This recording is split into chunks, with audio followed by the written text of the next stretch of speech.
Hey guys, we are doing our 6th installment of Schiller's On the Aesthetic Education of the Man. And I am Luke Johnson, and this is CJ Eller.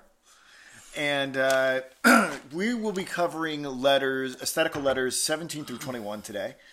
CJ and I were just speaking about how this is an incredible amount of material, but we just have to jump out of the plane and parachute down and enjoy this little ride that we're about to go on.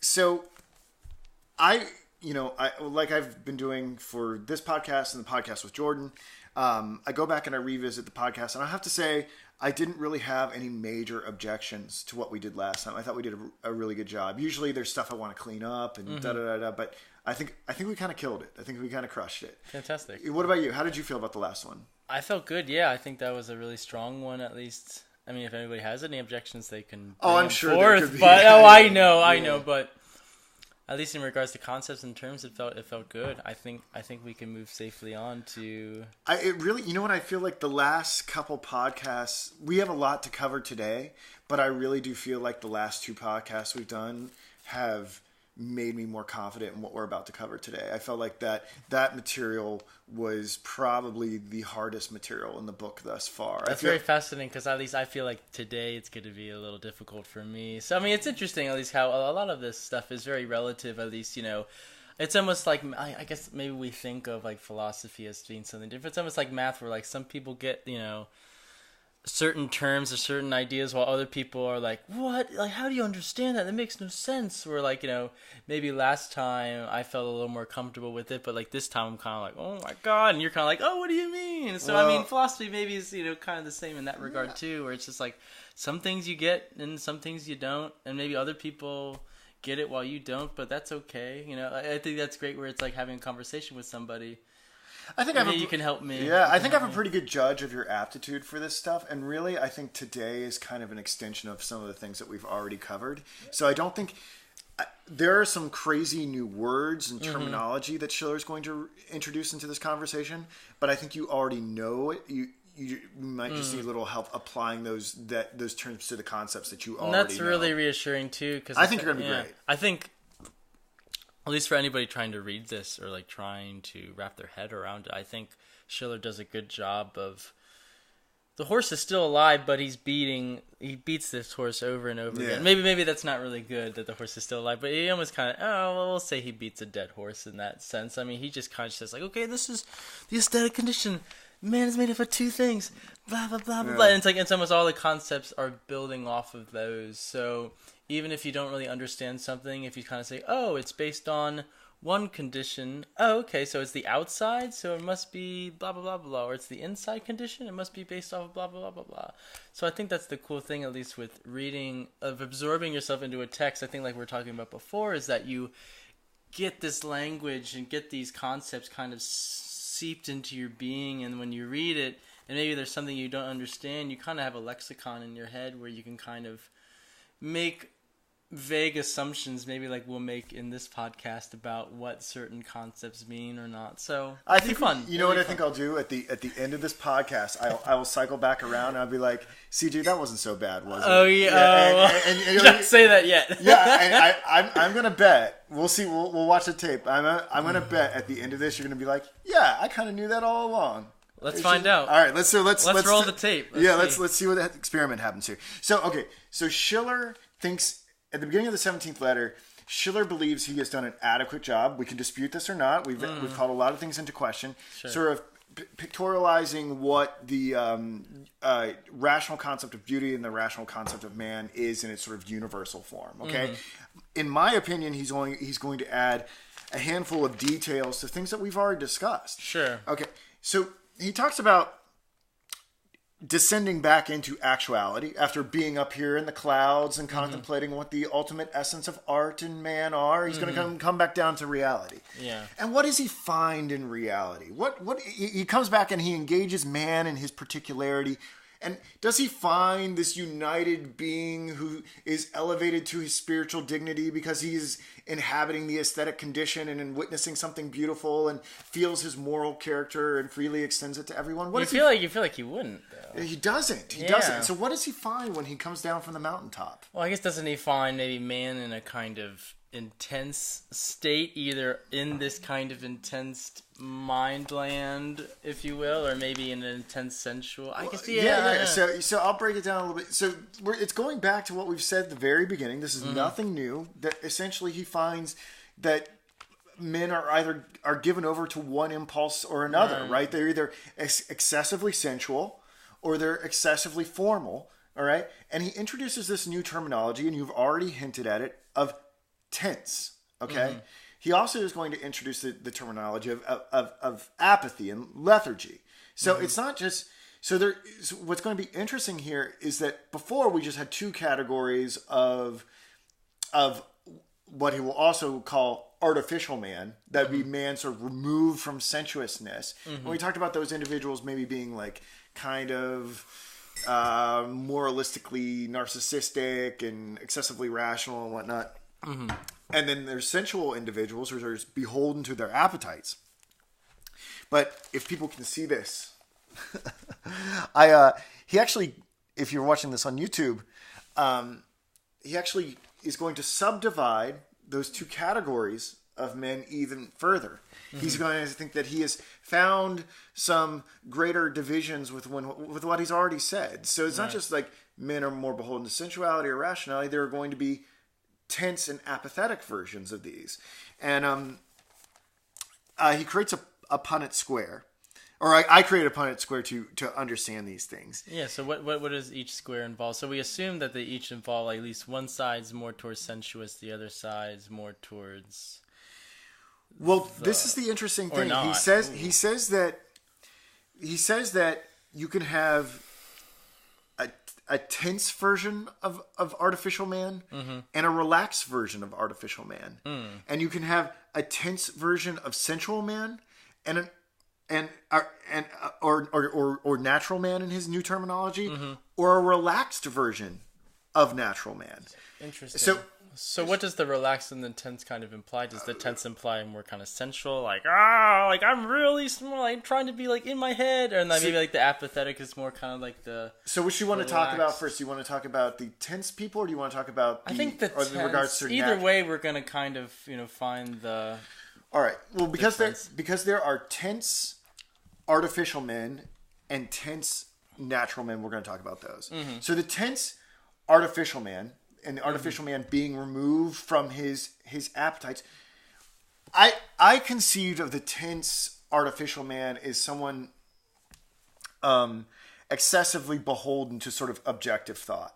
Okay. I conceived of that person being like a hyper-rational physics teacher, maybe like a Dr. Fink on the Simpsons or something like that, who's just like so bound up in sort of like the stress of trying to understand mathematical and philosophical and formal truth or whatever, like that they miss all the sort of beauty of life. They're so concerned with far out conceptions of the world that they can't enjoy what's right in front of them. Like a Socratic view. Maybe so. I'm not even going to. But does that make sense? That makes perfect sense. So then, what would a lax kind of? Well, let's talk about the other. Okay, so what's the other? So then, there's going to be a tense natural man. And a natural man, on Schiller's view, is going to be someone more married to their instincts. Okay. So what would you think? How you're thinking to yourself, how could someone be tense and be married to instincts? What might be a good example of that? I mean, I think, at least in somebody married to their instincts, maybe it would be kind of like a...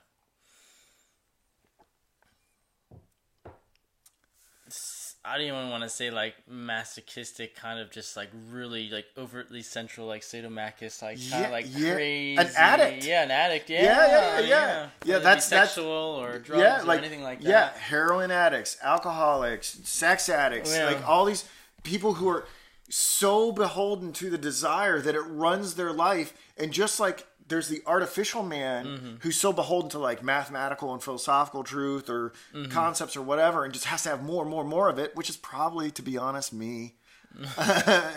Versus sort of like the sensual tense person or the natural person who's just like, I can never get enough sex. I can never get enough food. I can never get enough alcohol. I can never get enough heroin. That's going to be the tense natural man. So this is the interesting part. Then what is the opposite of that? That is still, if we're thinking almost like how Aristotle kind of has like virtue, and then there's like too much of it is the vice and too little of it is also a vice. So like, what's the other side of like, of being the relaxed? Okay. Like, okay. So we'll do it again. We'll start with the relaxed, formal one. And so if you're like two in your head, right? And I think that may sort of apply to maybe like perhaps the philosophical daydreamer of sorts, right? Like where they are just sort of like, which I think is probably a condition that maybe a lot of like people who maybe get their undergraduate degree in philosophy or whatever, where they just sort of participate in this buffet of ideas, and like it's just like, oh, that's a cool thing. Oh, that's a cool thing. So it's almost like a philosophical equivalent of like just eating a buffet and then just like sitting there, just kind of letting all just the food just kind of float in your belly and just kind of just kind of being just like giving yourself kind of like becoming totally inert because you just like totally overdid it at an all-you-can-eat buffet or something right, like of the mind, whatever. Yeah. So then would the sensual be the same thing where maybe you're lazy, or is it like, what is it? I think it's so I think like the natural relaxed person, which is the bottom right of this Punnett Square that I've created, is probably more just like your garden variety hedonist. Okay, someone who's just kind of like alights on one pleasure to the next. They're just like, oh, like let's go drink beers, and then let's do this like let's go to a movie, and then let's do this next diversion and this diversion and this diversion. But it's not in this intense kind of addict kind of way. It's more just in a kind of like a, hey, it's the weekend, let's just go have fun. You know what mantra probably sums that perspective up? What is not all who wander are lost. Okay. You know, like maybe like this neo like hippie gypsy like mentality, or slacker kind of thing. Yeah, a slacker. Like, that's what I was thinking. Yeah. So our slackers are probably the relaxed natural. Interesting. Men. So Schiller sets up this Punnett Square, like you said, and then he kind of talks about how. Is it beauty, or I guess the aesthetic condition that is brought up from beauty can either, what did he say? Either melt or like... Right, this is where things get a little complicated, and I'll have to ask some questions about this. But last podcast, we talked about the differences between melting and energizing beauty, and that the rational concept of beauty had this capacity to melt and energize and sort of intensify the different forms, but yet keep different impulses, yet keep them at a distance. I think this helps though, because then it's like we know that it's not just like there's one thing. There's not just there's not just sensual or formal. Is that you can have a lax version of sensual. You can have a intense part of form. So like we have something that the melting and the intensifying can do. So now we know what the roles of like melting and energizing beauty do, and I think maybe when he conceptualized beauty and was able to figure out that it had a melting and an energizing aspect, maybe he then had to revisit his conception of particular men, because he's like, oh crap, I've got further details on my concept of beauty. This is such an interesting part of he's evolving. Text. Yeah, he's evolving within the text. Yeah, or where he has to kind of say, oh wait, hold on, I need to kind of give you more details here so that'll make sense. And maybe that kind of gives us context to a kind of letter format, because I mean we're saying like, okay, this is letter 7. We're going letter 17 to 21 today. So I mean, almost like when you write a letter to somebody, or when you're in communication with somebody, sometimes maybe you'll say something that you say, oh crap, I gotta kind of like give you more information to that story that maybe you gave to a friend one day, and you're like, oh crap, like hold on, like Tina was actually saying this, so she's not really a bitch. It's actually like it was actually something different this time. So, but it almost gives. I mean, he has a very informal way of kind of bringing about these things, which I think makes it more approachable, even though it is very high-minded, dare I say, falutin kind of material that we're kind of digging into. He does kind of give it this kind of informal letter approach where he kind of has to go back and give us stuff. It makes it more organic than if we were reading some kind of strict philosophical text like this is the first thing, this is the second thing. So, I love the fact that it's letters. It's very romantic. Yeah, and it's sort of like he's just kind of going for it, and like you said, he kind of has to go back and say, "Hold on, wait." I said this crazy thing, and I have to go back. When I was younger, whenever I was like. And this is funny. I wonder if any of my ex-girlfriends are listening or watching this. But I used to do this. Like I used to write a lot of letters, and I would get really philosophical in the letters or whatever. And would you have to go back and kind of say, "Wait a second, I didn't actually mean that," or like, "Let me explain what the Punnett Square of my love for you is." Or I don't know. I don't know. maybe when I'm dead, they'll all get together and compile them. Yeah, they'll compile some kind of Punnett Square for you. Yeah. Different modes of Luke, yeah. Well, so what's interesting, right, is that this Punnett Square, the concept of beauty allows him to have this Punnett Square of the individuals that are within society or whatever. Mm-hmm. But then it seems like he has to go and then improve after he figures that out. He has to go and improve upon and maybe murky something that he's already said. He has to improve upon what he says that rational conception of beauty is. Because if you remember last time we talked about, what did he say the beautiful object consisted of? What did he call it? Was it? Oh goodness, what was it? He called it living shape. Oh right, because it was just basically the formal or I guess it was like the personality and the condition combined into one kind of thing. Yeah. So like a really permanent and the changing. I guess, beautiful object was going to be. Was going to activate both the formal and the sensual sides of man. Therefore, it would be living shape because the natural object of the formal impulse are concepts, and the natural object of the sensual impulse is material. Mm-hmm. So, if the art object is living shape, meaning it has this sort of perfect balance between form and sensuality, and we'll talk a little bit more about what that might mean. Yeah. Then it had living shape. But the thing is, he goes on to say here. That melting beauty, and it's almost like he subsumes energizing beauty into melting beauty. Or that he says that they're both the same, and maybe he's challenging us to rethink them. That maybe melting in beauty and energizing beauty aren't separate. Mm-hmm. But that's a big question I'll ask here as we get past this a little bit. Mm-hmm. He says melting beauty has a twofold task and therefore has two forms. So these are new details that he's adding to us. Right. And we've already talked about living shape, but apparently he redefines living shape here in letter 17, saying that the living shape is really more for the sake of artificial men, both the tense and the relaxed version of artificial men, because living shape supposedly takes them from form to material. So then the other side of it, I guess, from material to form. So to get to material to form, who does he have to take to material to form? I guess he has to take the sensual man. And they come in two flavors. Right, in the lax and the intensive. Right, and so to get to material to form, he says that there's this other fold task of melting beauty, and he calls it quiet form. And that is for natural men. So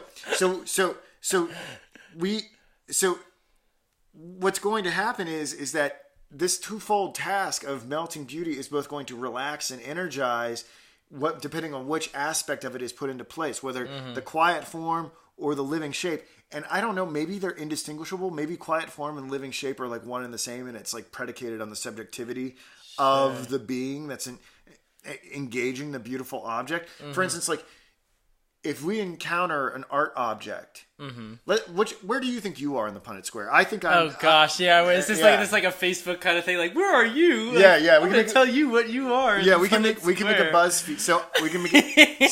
So for me, let's see. So I consider... So what do you think you are? I haven't really thought of it much. I am tense artificial man. What do you think you are? Maybe I'm relaxed artificial man. I don't really know. I haven't really thought of that much. I think a relaxed artificial man is fair. Well, see, the thing is, I'm glad you are relaxed artificial man, because I can rely on you to do heavy philosophical work with me. But if you were a drug addict or just a casual hedonist, I don't know. Well, I'm not going to tell you that on the show. I'm not going to let anybody know that. Right. All right. Let's just say I'm. So, for example, yeah. Okay. Yeah. All right. let's just. I'll be the casual hedonist. You can be the relaxed artificial. Okay. Man. Okay. Let's go from there. I'll be the relaxed natural man. You'll be the relaxed artificial man. Sure. You have to be reconnected to sensuality. Right. So, as I understand Schiller here, does that mean that when we experience the same art object, it has living form, it has living shape for you, and quiet form, but it has quiet form for me. Right. That's kind of the crazy thing. I was kind of pondering when you're talking about that, because that sort of implies that a piece of art can have this twofold use for whoever is using, or what deficiencies somebody has when they're viewing that object. Because I can think of, well, okay, maybe if I am too just highfalutin, that maybe I just need to go to a dance club, or like be a part of some kind of rave to connect me back to the sensual part of me. But I guess what he's implying is like, okay, if you look at Michelangelo's David, that you're going to be connected to the sensual form of man, and therefore you will be brought back to, you'll be grounded again. And then for you, when you look at David, you're going to be immersed in form, and in how Michelangelo made the sculpture, and you will therefore be connected back into the mind. So that's really crazy. Well, so, that's a bold statement he's making. So what do you think? Do you think that in this case, whether or not we're experiencing quiet form or living shape is going to be dependent on where you are in that Punnett Square?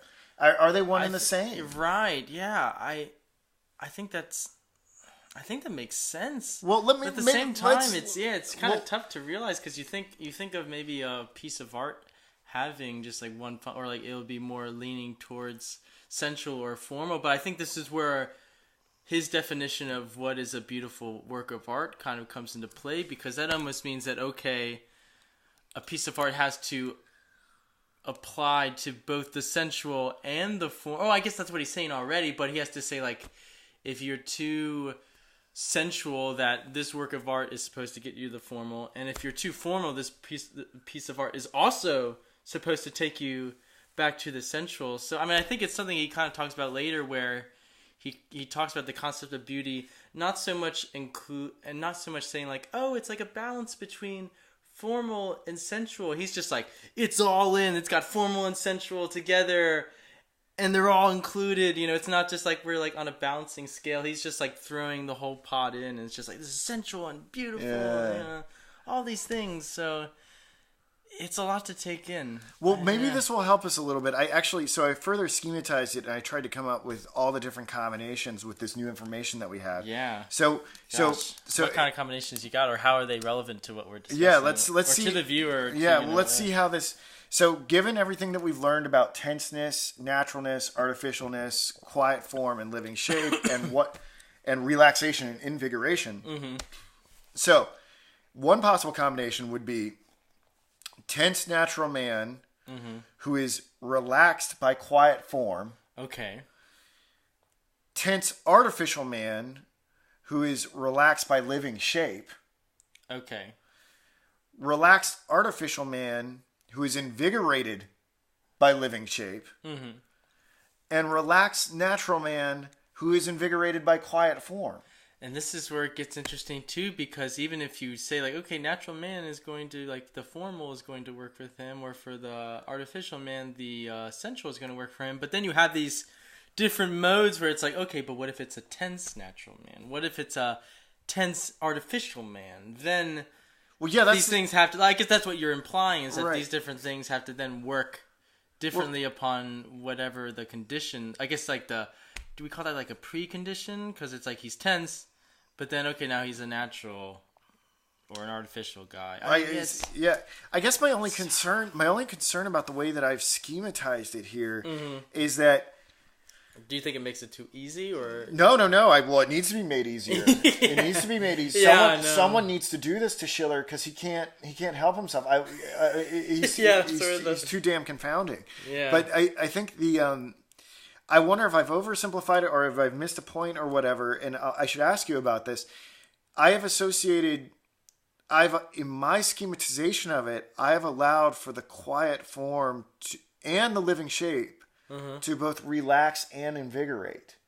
Mm-hmm. And I wonder if I could be wrong that maybe quiet form only relaxes because that's why it's named quiet. I mean, why would something named quiet invigorate? But at the same time, unless I've totally misunderstood him, it seems that because quiet form has to apply to sensual individuals, and because there can be both tense and relaxed sensual individuals, it's going to have to do both functions. Right. I mean, this almost kind of gets into the...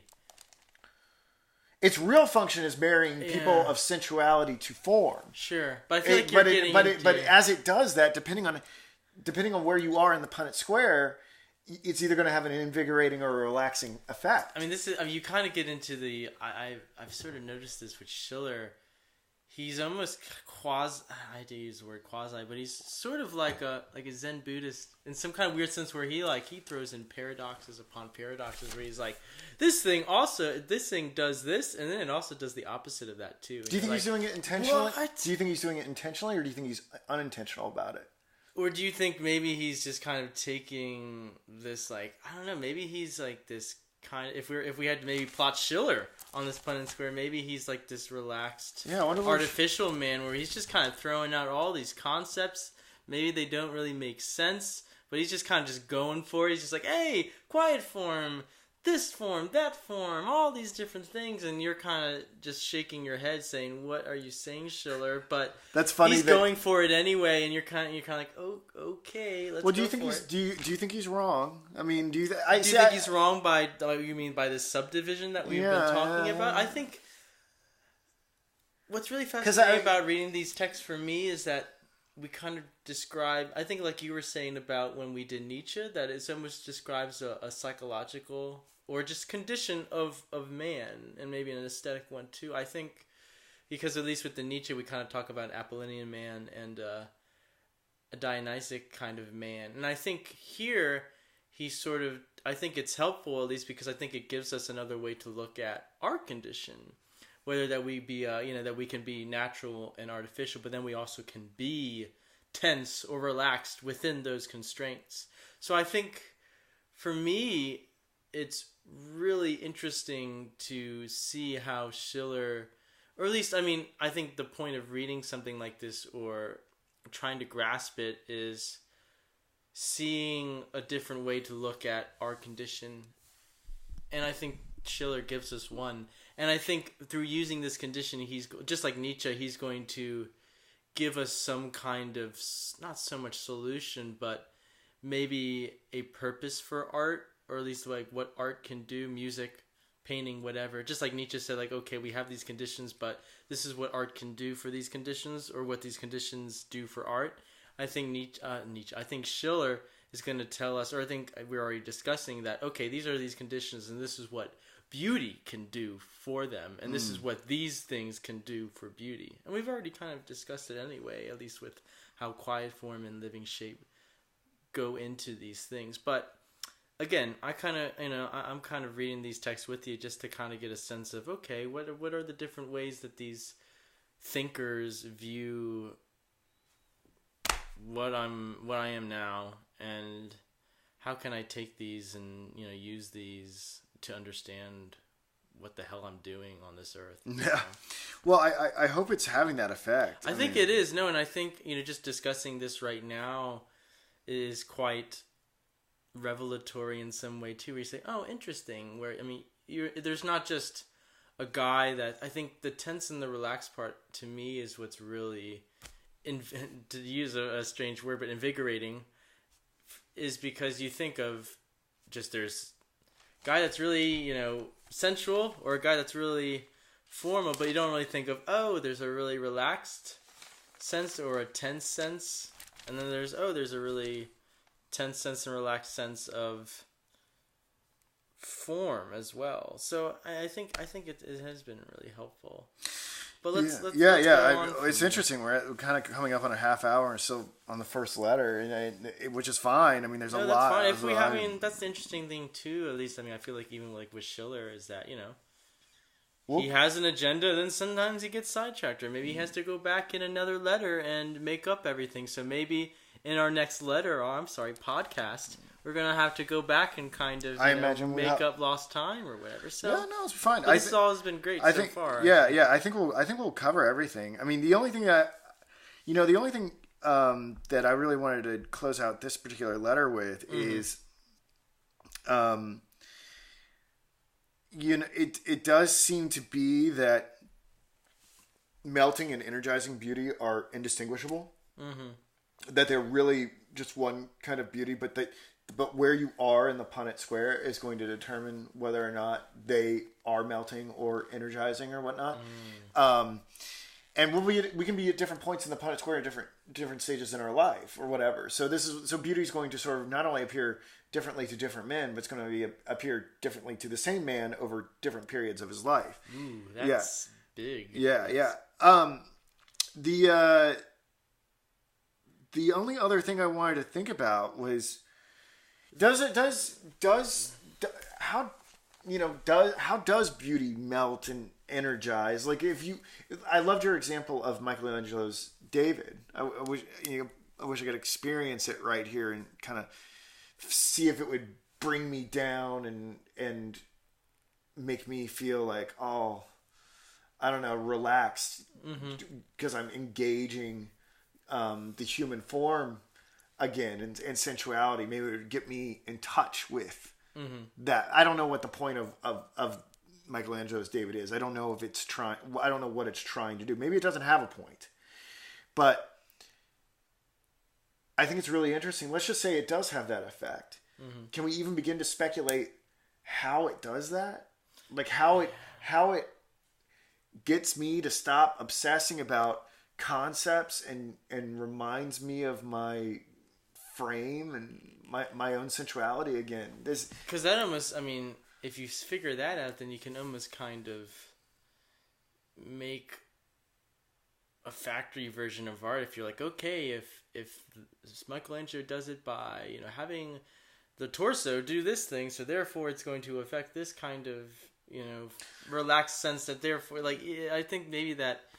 Well, when I say schematizes it, maybe in when a I sense, say or how, maybe that's not what you mean. When I say how, I'm not trying, because beauty for Schiller, and this is something that I haven't probably emphasized enough. I take it for granted. Emphasize it again. Beauty is not in the object. Beauty is not a property of Michelangelo's David. Okay, beauty is an experience that we have witnessing. Can you say that again? Just so we got it. All right. So Schiller is from the same family tree as Kant, and Kant is going to say that beauty is a feeling that arises within. But beauty does not sort of exist out there in the thing in itself. It is a quality that is precipitated within us. And this is a reaction against a lot of aesthetical theory that have you heard about like golden ratios and things that? Or whatever, trying to say that beauty is in the object. Schiller and Kant would deny that vehemently. The beauty is not in the thing. When you say something is beautiful, it is the coordination of the mental faculties within. And when you say that's beautiful, okay, and this is more the crazy thing is when you say something is beautiful. Now for Kant, because there's this, I don't know the proper argument for this, so I'm not going to even try it. But for Kant, and this is where Schiller is coming from, when we make that pronouncement of something being beautiful, we're not saying beauty is in David. No, I find this beautiful. And guess what? Since you're constituted just like me, everyone will find it beautiful. It's called intersubjective objectivity. So all the individuals will judge that thing beautiful, but it will be objective only in the sense that it's shared by the community. But there is no beauty in the thing. That's interesting. That almost I almost can compare that to something like psychologists have this thing. I guess this is another view of this certain thing called like other minds problem, where you view, or like maybe when you're a kid and you view something like oh, goldfish, like, that's a great dinner. Like, mom and dad eat that for dinner, right? Because I eat it for dinner, therefore they eat it for dinner. But like, no, mom and dad like steak and potatoes and wine, like. But I think this is kind of opposite, because you're saying like, okay, I really like David, and therefore everybody else will like David. Well, this, or I guess, is that what you're saying? But therefore that's true. But that's true. So Kant would say that think like what's your favorite food? What's your favorite color? Rainbows, like Goethe said. I know it's funny. I think like Goethe. I think somebody asked like Goethe, like, "What's your favorite color?" He's like, "Rainbows." Let's say rainbows. All right, my favorite color is blue. Okay. All right. You should have answered it yourself. All okay. right. Go. But here's the thing. Okay. We're not making a judgment of beauty. When I'm just merely asking you what your preference of taste is, and when you say my favorite color is rainbows, and I say my favorite color is blue. It's not based on these same sort of mental faculties that are going on. It's purely the result of particular constructions of CJ and Luke that make them gravitate towards particular colors. Okay. But when we judge something beautiful, we employ mental faculties that we all share. And so when we say that Michelangelo's David is beautiful, that's not going to be like, oh, CJ and Luke are constructed in such a way that they like Michelangelo's David just like they like rainbows and the color blue.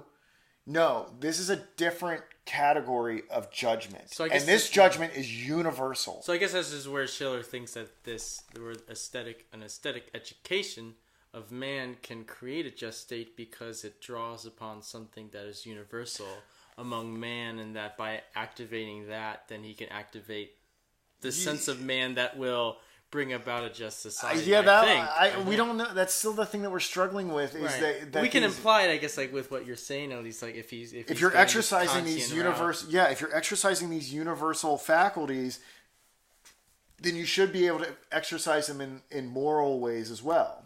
Okay, so but Schiller hasn't made that claim yet. Well, let's go to the next letter, because I think he talks about this universal concept, at least of beauty, a bit more. Yeah, if I remember. Well, yeah, letter 18. I don't have to spend a ton of time doing this, but in letter 18, what he talks about is like he tries to explain why philosophers have misdiagnosed the rational concept of beauty, and they have like tried to ascribe beauty to the art object or just like. So what are you talking about already? Made it radically subjective, and he says that.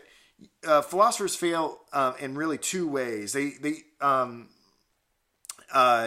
either fail to evaluate dynamically, and he says they think they are restricting beauty by applying the formality to sensuality. So I guess this would be individuals that are don't want to consult sort of laws of beauty or capacities or concepts or things like that. They want to sort of radically make it just sort of.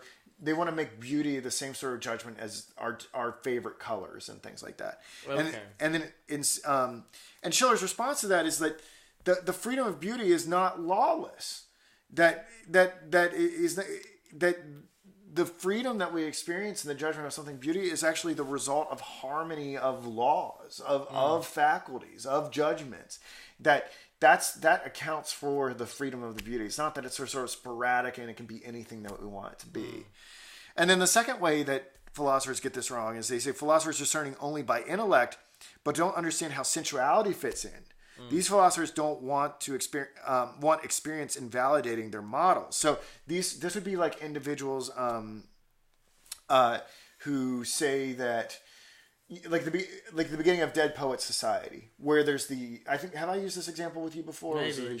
And the beginning of Dead Poets Society where Robin Williams instructs the students to read aloud how to judge a beautiful poem, and it's like if a stanza is 3 inches by 5 inches, then mathematically it's beautiful, and then Robin Williams has them all rip it out, right? And it's this really dramatic.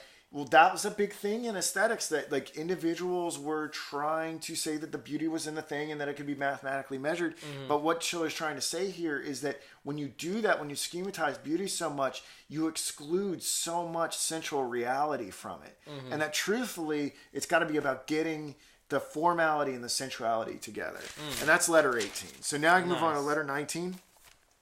And this is going to be a trip. This is where he drops some bombs. Yeah. Well, this is so. I went back and I listened to some lectures on Kant's Critique of Pure Reason and stuff like that. And letter 19, we've already sort of talked about it.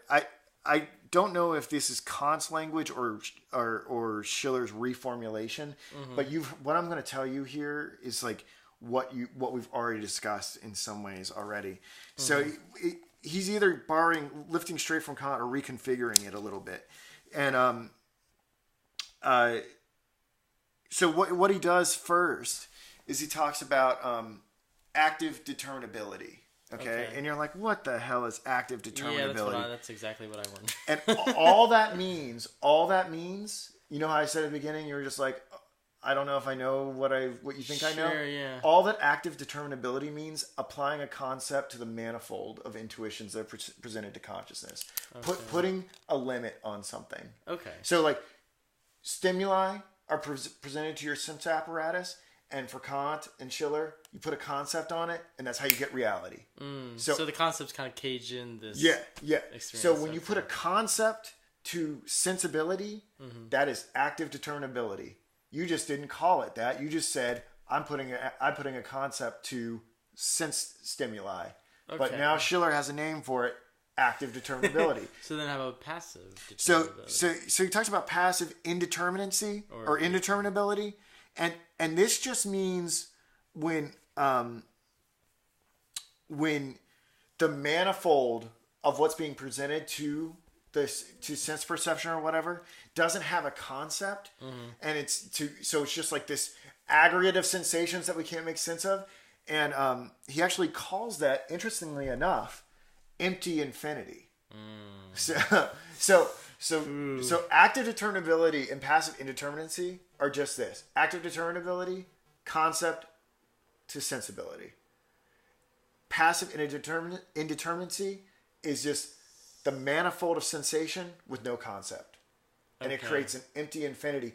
Empty because I guess we don't know what it is. There's no concept applied to it. And there's no boundaries to the sense data. It's infinite. We can't carve up the world. It's just this crazy in your face like sensation. And I don't know, maybe that's what babies experience. I don't know. Yeah, that'd be crazy. Because that leads to some stuff in the next letter, which is really... That's a really interesting point to think about. I know at least my teacher has this story when his kid was young, and he would tell it like he was telling it something that happened about a week ago, and he's like, yeah, this happened last week, whatever his child's name was, and the child said, that was yesterday. And he says, oh honey, that was actually last week. And the kid kept saying, yesterday. And he's like, no, that happened Wednesday. Yesterday. And then he's like, okay, yes, that happened yesterday. But just like, he was kind of like, wow, it's interesting because like kids don't have that sense of, or at least what we're saying of like breaking down this wider infinity, where maybe in this empty infinity, everything is yesterday, whether it happened yesterday or last year or like 3 years ago. But maybe like maybe this is interesting, like when we grow up, maybe this is another sense of like, losing innocence, or, we kind of break down these forms into concepts, or I guess we exercise, would you say, passive determinability? Yeah. So that's interesting. Yeah, well, we make yesterday actually yesterday instead of any time that is not now is yesterday. Yeah. Cool, well, they don't have and this is Schiller's going to say this. I mean, I should just go ahead. But Schiller's going to say that one of the faculties of the sensual and the formal develops first. And he says... probably the past? He says the sensual faculty develops first, and then that the formal is sort of grafted on top of it. And that would... Your example of the child who couldn't get time straight and had no sense for weeks and days and things like that may not have the formal concepts to schematize reality in the same way as you and I do as full-grown adults. I wonder if this, too, trying to reach around different ideas, because I know around the same time, I don't know if it is exactly the same time, but I mean Rousseau and his idea of like the noble savage, where maybe other philosophers or thinkers were trying to romanticize this empty infinity as, okay, they haven't grafted all these concepts and abstractions on their mind, and that therefore that maybe we should try to go back to this passive determinability, maybe in Schiller's sense. Well, that might be raises an interesting question, because right now we're just talking about the particular individual. Yeah. But you could start talking about mankind as a race, where sensuality came on the scene before formality. Jordan and I have been talking a lot about this in the Augustine text, specifically like in regards to when did man become wise? Yeah. When he ate of the apple, or civilization or whatnot. Because if you look at the historical record, humans have been around for a long time. Like humans have been around, if you ask most archaeologists and stuff like that, I don't know, the dates fluctuate. I've seen anywhere from like 80,000 years to 250,000 or 300,000 years. It depends on what your conception of human is. Sure. Right? Because it sort of moves a little bit. And don't take what I have to say about anthropology or archaeology to be the gospel, because I am not. The gospel, how ironic, religion. But what's interesting about that, and I've said this in the Augustine podcast too, is that civilization we don't see marks of civilization the entire time that our phylogenetic ancestors are on the scene. I don't know if I've used this. So what's so interesting, I don't know, I think something to kind of touch upon. What I'm trying to say is they may have existed in an extended Eden. They may have been they may not have had the formal concepts, even though they look just like us. They may not have had the same formality in the same way. They may have I've gotten that later in history. But I mean, when you, I don't know. This raises an interesting point, because if you read the Eden story, or at least the Genesis, chapter 1. I can't remember if it was chapter 1 or chapter 2. I can't remember what chapter. Early it was, but on the Genesis in the Bible, story, where even before he eats the apple, man names the animals. Yeah.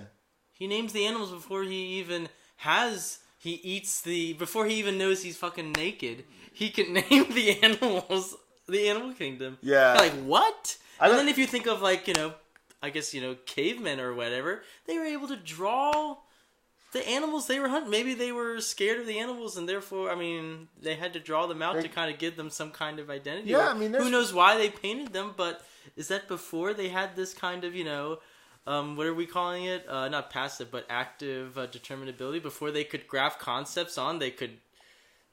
This is where it's really interesting, because even is anybody fully passive in that sense? No, maybe there are some things where it's maybe Adam could name the animals, and that cavemen could actually paint the animals that they were hunting on cave walls without actually having a full concept. I think they're probably somewhere in between. Yeah, where they had probably enough. Another weird part of it. Probably enough formal concepts to create a reality and synthesize things so that they could go out and hunt the animals, so that reality wasn't an inchoate mess, right? But maybe not enough concepts to get to the ideas of ethics and religion and law and knowledge and things like that. But maybe that's more of an appearance later in humanity. Sure. But what's interesting, though, is that having that active determinability is, Adam and Eve's downfall, is that they, realize that they're... Or that's how God knows that, they've done a bad thing. They're like, why are you guys hiding?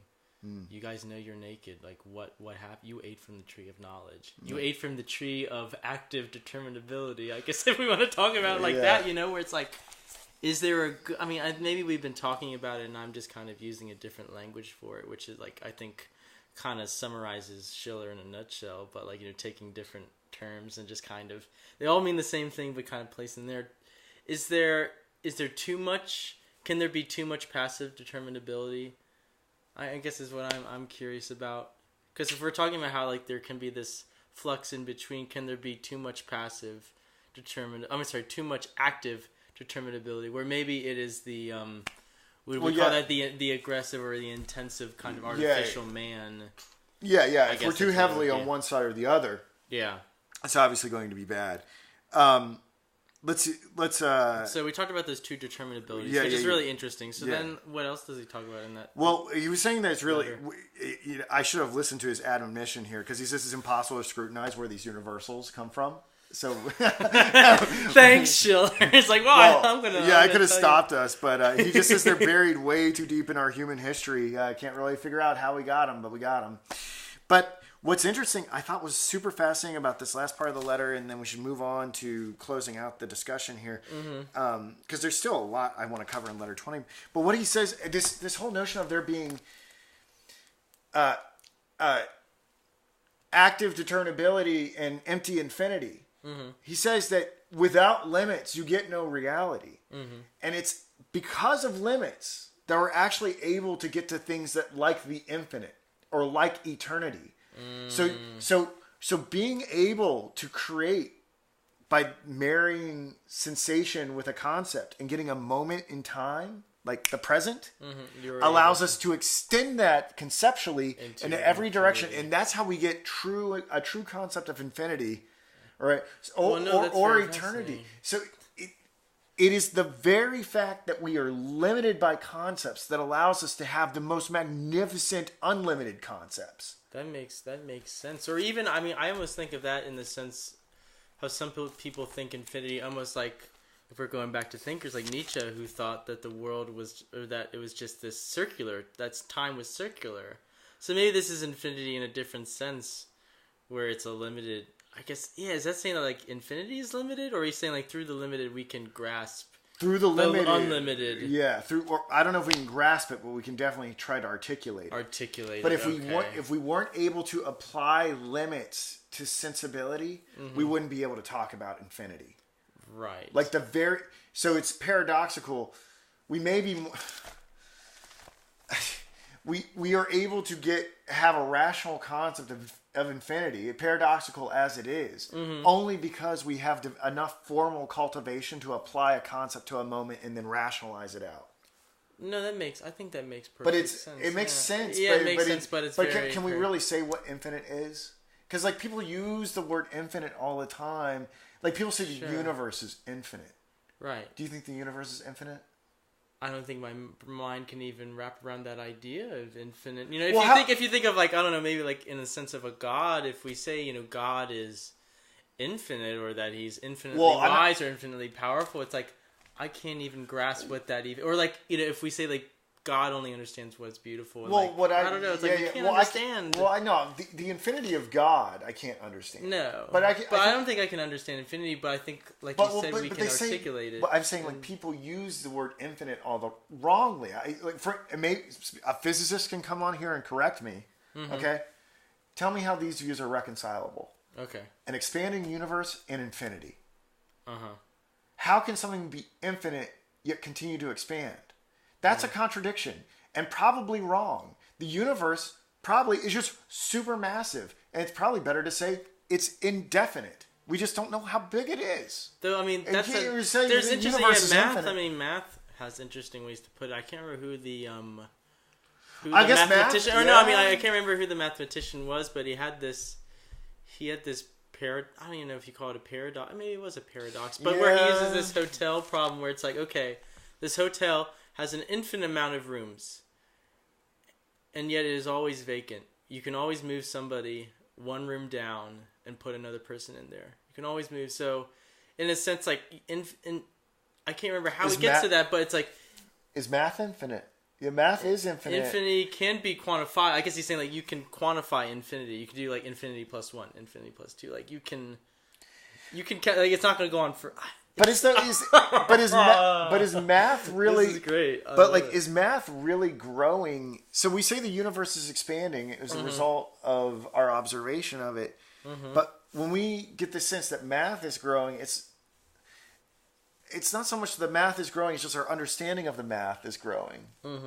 Whereas the universe is actively spreading. It's like moving further away from itself. The interesting thing is that, like, there's so many different types of infinity, or maybe not so many different types. I'm going to say the universe isn't infinite. I don't really know only, like, two senses of infinity. Like, of, like, the infinity that's stretching on and is going past this screen and just, like, going on, and then the infinity that's going circular and just keeps going around like this forever and ever and ever and ever and ever. So maybe like more of like, I don't know. It's interesting because I don't know what kind of infinity Schiller is talking, or maybe he is talking about the stretch, just going like you can just stretch about it forever, or maybe he's talking about this circular infinity where it's like you come, I guess you wrap a concept around something, and then you just kind of keep, like I almost think of philosophy where it's just like you have this concept and you're thinking about it, and then people just keep going back, like people keep coming back to the same conclusions, and yet they just keep talking about it over and over again in different guises. But it's almost like this infinite conversation about this concept. Does that make sense? Where it's like, you know what I think we just stretched out, but you know what I think we just explained / stumbled upon? What? Time is a flat circle. Yeah. The True Detective. Did you? Oh, I don't think I've seen that. No. Yeah, there's a very compelling scene where he like smashes a soda can. He's like, and Matthew McConaughey's like, time is a flat circle, and everybody's like, what? But I think this might be, because it's like a synthesis of these two views of time, of it being cyclical and linear. Yeah. Or at least, I mean, at least when we're talking about, like, you're saying, can we go back to what he was saying? Maybe try to, you were saying that, like, time is, or that a concept can be, when you limit a concept, you can make it infinite, right? Or that is how we get to our concept of infinity. Right, is by limiting it. But because we can conceptualize a moment in time, we're able to extend those moments out. And maybe that's what it means, is that we can just keep talking about it maybe in different guises in different ways, and just like keep, that's at least how I kind of understand it, that we can keep saying like, okay, blah blah blah is blah blah blah, and like one guy will say it this way, one guy will say it another way, another guy will say it this way, and just through time we'll keep going.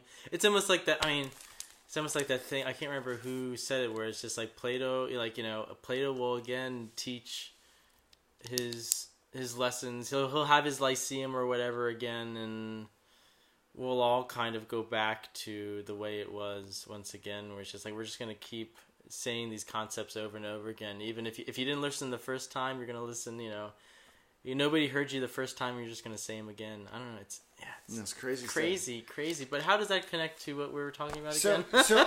So we've gone through Oh we've gone through all this stuff, man. Yeah. We've gone through we've come down from the mountaintops. We've talked about the different types of natural and artificial man, and then we went back to the relax. Yeah. And we talked about melting and energizing beauty. We talked about how those both invigorated and relaxed. Mm-hmm. We talked about how this sensual aspect precedes the formal, and what that means in terms of the course of human history. Mm-hmm.